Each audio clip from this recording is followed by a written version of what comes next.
എല്ലാ വിദ്യാർത്ഥികൾക്കും പുതിയൊരു വീഡിയോയിലേക്ക് സ്വാഗതം. ഈ വർഷത്തെ SSLC പരീക്ഷ ഇന്ന് മുതൽ ആരംഭിച്ചു കഴിഞ്ഞു. അപ്പോൾ വിദ്യാർത്ഥികളിൽ പലർക്കും ഉണ്ടാവുന്ന സംശയമാണ് A+ ലഭിക്കാനായിട്ട് എത്ര മാർക്കാണ് വേണ്ടത് എന്നുള്ളത്.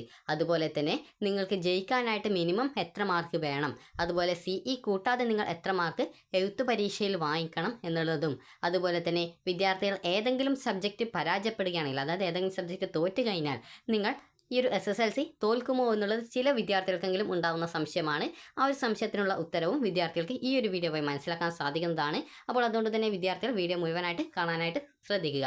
അപ്പോൾ ഇനി വിദ്യാർത്ഥികൾക്ക് അടുത്ത എക്സാമിനേഷൻ 6-ാം തീയതി ബുധനാഴ്ചയാണ്. ബുധനാഴ്ച രാവിലെ 9:30 മുതൽ 12:15 വരെയാണ് എക്സാമിനേഷൻ. ഇംഗ്ലീഷാണ് എക്സാമിനേഷൻ ഉള്ളത്. അപ്പോൾ വിദ്യാർത്ഥികൾ നന്നായിട്ട് പഠിക്കുക. അതായത് essay പോലുള്ള ഭാഗങ്ങളൊക്കെ നിങ്ങൾ നന്നായിട്ട് പഠിക്കുക. അപ്പോൾ ഏതൊരു കാര്യവും നിങ്ങൾ നന്നായിട്ട് പഠിച്ചു കഴിഞ്ഞാൽ നിങ്ങൾക്ക് നന്നായിട്ട് എക്സാം എഴുതാൻ സാധിക്കുന്നതാണ്. അപ്പോൾ ഇന്ന് നമുക്ക് വിദ്യാർത്ഥികളുടെ സംശയങ്ങളിലേക്ക് പോകാം. അപ്പോൾ വിദ്യാർത്ഥികൾ പ്രധാനമായിട്ടും ചോദിക്കുന്ന സംശയമാണ് വിദ്യാർത്ഥികൾക്ക് ജയിക്കാനായിട്ട് എത്ര മാർക്ക് വേണം എന്നുള്ളത്.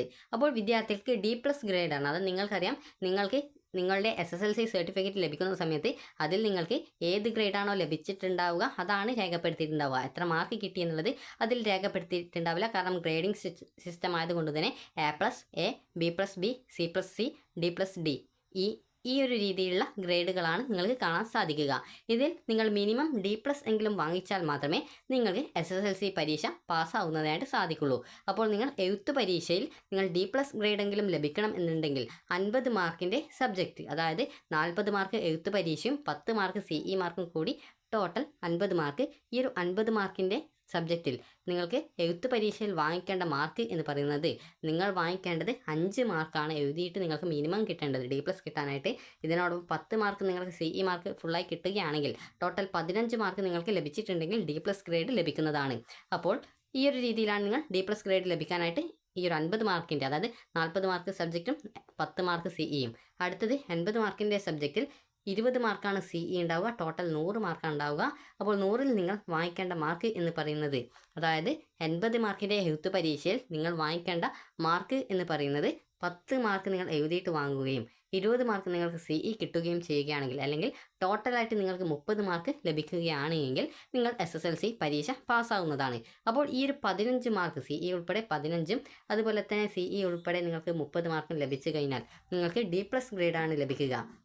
അപ്പോൾ വിദ്യാർത്ഥികളിൽ പലരും ചോദിക്കുന്ന കാര്യമാണ് D+ ഗ്രേഡ് ലഭിച്ചതുകൊണ്ട് നിങ്ങൾ SSLC പാസ്സാവുമോ എന്നുള്ളത്. അപ്പോൾ D+ ഗ്രേഡ് ലഭിച്ചു കഴിഞ്ഞാൽ നിങ്ങൾ ജസ്റ്റ് പാസ് ആയി എന്ന് പറയാം. അതായത് SSLC പാസ്സായിട്ടുണ്ടോ എന്ന് ചോദിച്ചാൽ പാസ്സായിട്ടുണ്ട് എന്ന് പറയാം. അപ്പോൾ നിങ്ങൾക്ക് +1 അതുപോലെ തന്നെ നിങ്ങൾക്ക് മറ്റേതെങ്കിലും ഭാവിയിൽ നിങ്ങൾക്ക് മറ്റേതെങ്കിലും കോഴ്സൊക്കെ പഠിക്കണം എന്നുണ്ടെങ്കിൽ, അല്ലെങ്കിൽ മറ്റെന്തെങ്കിലും ജോലിക്ക് അപ്ലൈ ചെയ്യണം എന്നുണ്ടെങ്കിൽ നിങ്ങൾക്ക് ഈ ഒരു മിനിമം മാർക്ക് വാങ്ങിച്ചതുകൊണ്ട് ഗുണം ഉണ്ടാവില്ല. അതുകൊണ്ട് തന്നെ വിദ്യാർത്ഥികൾ ഇനി വരുന്ന എക്സാമിനേഷന് നന്നായിട്ട് പഠിച്ച് പരീക്ഷ എഴുതാനായിട്ട് ശ്രദ്ധിക്കുക. അതായത് നിങ്ങളൊരു D+ നേടണം എന്നുള്ള ചിന്ത ഒഴിവാക്കിയിട്ട് ഒരു A+ ലഭിക്കുന്ന രീതിയിൽ പഠിക്കുക. അങ്ങനെയെങ്കിൽ നിങ്ങൾക്ക് ഒരു Aയോ അല്ലെങ്കിൽ B+ഓ Bയോ അല്ലെങ്കിൽ C+ഓ ലഭിക്കുന്നതാണ്. അപ്പോൾ അതുകൊണ്ട് തന്നെ വിദ്യാർത്ഥികൾ നന്നായിട്ട് എക്സാമിനേഷൻ എഴുതുക. അല്ലാതെ ജസ്റ്റ് ഒരു D+ ഗ്രേഡ് ലഭിക്കാൻ വേണ്ടിയിട്ട് മാത്രം പരീക്ഷയിൽ അത്ര മാത്രം എഴുതുക എന്നുള്ളതല്ല.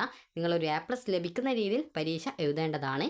കാരണം നിങ്ങൾക്ക് +1 പ്രവേശനമൊക്കെ ലഭിക്കണം എന്നുണ്ടെങ്കിൽ നിങ്ങൾക്ക് മികച്ച സ്കോർ നിങ്ങൾ വാങ്ങിക്കണം. കാരണം D+ ഗ്രേഡാണ് നിങ്ങൾക്ക് വാങ്ങിക്കുന്നതെങ്കിൽ നിങ്ങളെക്കാൾ കൂടുതൽ മാർക്കുള്ള വിദ്യാർത്ഥികളുണ്ടാവും. അപ്പോൾ അവർക്ക് അലോട്ട്മെൻറ്റ് കിട്ടും, നിങ്ങൾക്ക് കിട്ടില്ല. അപ്പോൾ അതുകൊണ്ട് തന്നെ നിങ്ങൾ എത്രത്തോളം നിങ്ങൾക്ക് മാർക്ക് വാങ്ങിക്കാൻ പറ്റുമോ ആ ഒരു മാർക്ക് നിങ്ങൾ വാങ്ങിക്കുക. അതുപോലെ തന്നെ എഴുതിക്കഴിഞ്ഞ പരീക്ഷയെക്കുറിച്ച് നിങ്ങൾക്ക് ഇത് എഴുതാൻ പറ്റിയിട്ടില്ല, essay എഴുതാൻ പറ്റിയിട്ടില്ല, അല്ലെങ്കിൽ നിങ്ങൾക്ക് ചെറിയ പോയിൻറ്റ്സ് ഉള്ള ഷോർട്ട് essay ഇത് എഴുതാൻ പറ്റിയിട്ടില്ല എന്നൊക്കെ ടെൻഷനൊന്നും അടിക്കേണ്ടതില്ല. കഴിഞ്ഞ പരീക്ഷയെക്കുറിച്ച് ചിന്തിക്കാതെ ഇനിയുള്ള എക്സാമിനേഷനെ കുറിച്ച് ആലോചിച്ച് ആ ഒരു പരീക്ഷയ്ക്ക് വേണ്ടിയിട്ടുള്ള മാർക്ക് നിങ്ങൾ വാങ്ങിക്കാനായിട്ട് ശ്രദ്ധിക്കുക. ഇനി ചില വിദ്യാർത്ഥികൾക്കെങ്കിലും ഉള്ള ഡൗട്ടായിരിക്കും, SSLC പരീക്ഷയിൽ ഏതെങ്കിലും ഒരു സബ്ജക്റ്റിന് Dയോ അല്ലെങ്കിൽ E ഗ്രേഡോ ലഭിക്കുകയാണെങ്കിൽ വിദ്യാർത്ഥികൾ ഫെയിൽഡ് ആകുമോ, അതായത് തോൽക്കുമോ എന്നുള്ളത്.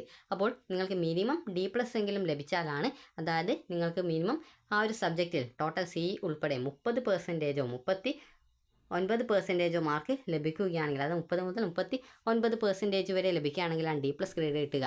ഈ ഒരു രീതിയിൽ 30% മാർക്കെങ്കിലും നിങ്ങൾ വാങ്ങിച്ചിട്ടില്ലെങ്കിൽ നിങ്ങൾ SSLC പരീക്ഷ തോൽക്കും. അതായത് നിങ്ങൾ SSLC ഒരു സബ്ജക്റ്റ് തോറ്റ് കഴിഞ്ഞാലും, നിങ്ങൾ 2 സബ്ജക്റ്റ് തോറ്റ് കഴിഞ്ഞാലും നിങ്ങൾ SSLC അതായത് 10ാം ക്ലാസ് തോറ്റു എന്നാണ് പറയുക. അല്ലാതെ ഒരു സബ്ജക്റ്റ് തോറ്റ് കഴിഞ്ഞാൽ, അതായത് ഒരു സബ്ജക്റ്റിന് D ഗ്രേഡോ E ഗ്രേഡോ ലഭിക്കുകയാണെങ്കിൽ നിങ്ങൾ SSLC പാസ്സാവില്ല, അതായത് SSLC പരാജയപ്പെടും. അപ്പോൾ അതുകൊണ്ട് തന്നെ വിദ്യാർത്ഥികൾ ശ്രദ്ധിക്കേണ്ടത് ഒരു D+ ഗ്രേഡിന് മുകളിലുള്ള സ്കോർ വാങ്ങിക്കാനായിട്ട് ശ്രദ്ധിക്കുക.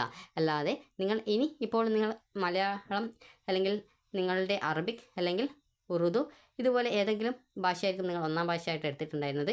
അപ്പോൾ ആ ഒരു എക്സാമിനേഷൻ ഓൾറെഡി കഴിഞ്ഞു. അപ്പോൾ അതുകൊണ്ട് തന്നെ അതിൽ നിങ്ങൾ തോൽക്കുമോ തോൽക്കില്ല, അല്ലെങ്കിൽ ഇത്ര മാർക്ക് കിട്ടുമോ A+ കിട്ടുമോ എന്നുള്ളത് ആലോചിച്ച് ടെൻഷൻ അടിക്കേണ്ട. നിങ്ങൾ അടുത്ത പരീക്ഷയ്ക്ക് നിങ്ങൾ നന്നായിട്ട് പഠിക്കുക. അഥവാ നിങ്ങൾ തോൽക്കുകയാണെങ്കിൽ തന്നെ നിങ്ങൾക്ക് അല്ലെങ്കിൽ ഇംപ്രൂവ്മെൻറ്റ് പരീക്ഷ ഉണ്ടാവുന്നതാണ്. അപ്പോൾ അതുകൊണ്ട് തന്നെ വിദ്യാർത്ഥികൾ പേടിക്കേണ്ട. അടുത്ത പരീക്ഷയ്ക്ക് നന്നായിട്ട് പഠിച്ച് നല്ല മാർക്ക് വാങ്ങിക്കാനായിട്ട് ശ്രദ്ധിക്കുക.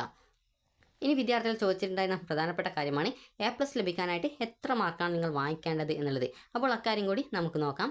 അപ്പോൾ നമുക്ക് ഓരോ സബ്ജക്റ്റിനും നിങ്ങൾക്ക് A+ എങ്ങനെയാണ് എന്നുള്ളത് നോക്കാം. അതായത് വിദ്യാർത്ഥിക്ക് നിങ്ങൾക്ക് A+ ലഭിക്കുന്ന സബ്ജക്റ്റ്, അതായത് ഉദാഹരണത്തിന് നമുക്ക് 80 മാർക്കിൻ്റെ സബ്ജക്റ്റ് തൊട്ട് ആരംഭിക്കാം. അപ്പോൾ 80 മാർക്കിൻ്റെ സബ്ജക്റ്റ് ആണെങ്കിൽ ഇതിൽ 20 മാർക്ക് CE ആണ്. ടോട്ടൽ നിങ്ങൾക്ക് 100 മാർക്കിലാണ് സബ്ജക്റ്റ് ഉണ്ടാവുക. അപ്പോൾ അങ്ങനെയുള്ള 100 മാർക്കിൽ വരുന്ന സബ്ജക്റ്റിൽ നിങ്ങൾക്ക് 90 മാർക്ക് മുതൽ 100 മാർക്ക് വരെ ലഭിക്കുകയാണെങ്കിൽ A+ ആണ് ലഭിക്കുക.